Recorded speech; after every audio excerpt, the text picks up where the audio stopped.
এটা অভয়ের দোকান তো? হ্যাঁ, কিন্তু আপনারা কারা? আমি হলাম ওর ছোটবেলার বন্ধু। আর উকিল ম্যাডাম, পেপারটা ওনাকে দিয়ে দিন। ম্যাডাম, 1 মিনিট দাঁড়ান। সাহেব, আপনি দয়া করে এই দোকানটা এখান থেকে সরিয়ে দেবেন না? আমরা 1 থেকে 2 দিনের মধ্যেই নিজেরাই এই দোকানটা এখান থেকে সরিয়ে ফেলবো, কিন্তু দয়া করে আপনি এই পেপারটা আপনাদের কাছেই রেখে দিন।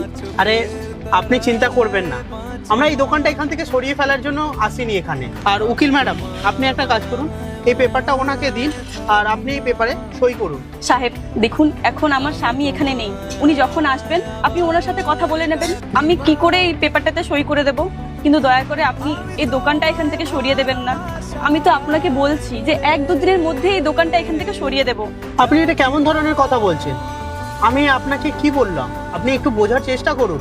আমি হলাম অভয়ের বন্ধু, আর আমি কি চাইবো আমার বন্ধুর রোজগার আমি কেড়ে নিই? আর আমি খুব ভালো করে জানি এই দোকান থেকেই আপনাদের সংসার চলে। আর একজন বন্ধু হয়ে আরেক বন্ধুর খাবার কিভাবে কেড়ে নিতে পারে? আপনি একটা কাজ করুন, আপনি শুধু এটাতে সাইন করে দিন। সাহেব, আপনি এটা কেমন ধরনের কথা বলছেন? আপনি আমার স্বামীর ছোটবেলার বন্ধু। সাহেব, আপনাদের লেভেল কোথায় আর আমার স্বামীর লেভেল কোথায়? এরকম কখনোই হতে পারে না। নিশ্চয়ই আপনাদের কোথাও ভুল হচ্ছে। আমার মনে হচ্ছে আপনি অন্য কোনো অভয়কে খুঁজছেন, কিন্তু এই দোকানটা অন্য এক অভয়ের দোকান। না, আমার কোনো ভুল হচ্ছে না। আমি যখন ডিসিশনটা নিচ্ছি, নিশ্চয়ই আমি খুব ভালো করে ভেবেচিন্তেই ডিসিশনটা নিচ্ছি। আপনার কোনো কিছু চিন্তা করার দরকার নেই।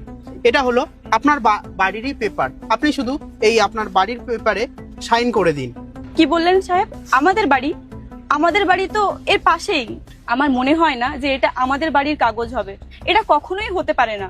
দেখুন, এটা হলো আপনার অন্য একটা বাড়ির কাগজ। আমি আপনাদের জন্য জেডি অ্যাপার্টমেন্টে 1.5 কোটি টাকার ফ্ল্যাট নিয়েছি, আর এখন থেকে আপনারা ওখানেই থাকবেন।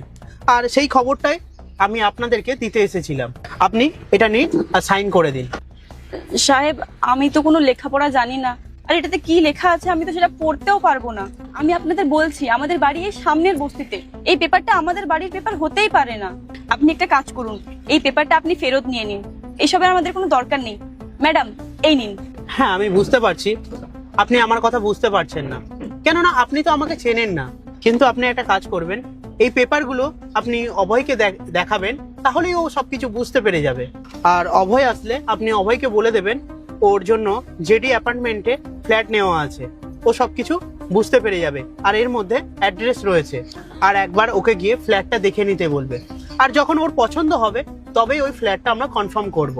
চলুন, ঠিক আছে, এখন আমরা আসছি। ভালো থাকবেন। সাহেব, 1 মিনিট। পার্ট 2 দেখতে সাবস্ক্রাইব করুন SJ সোনি ব্লগ 2M।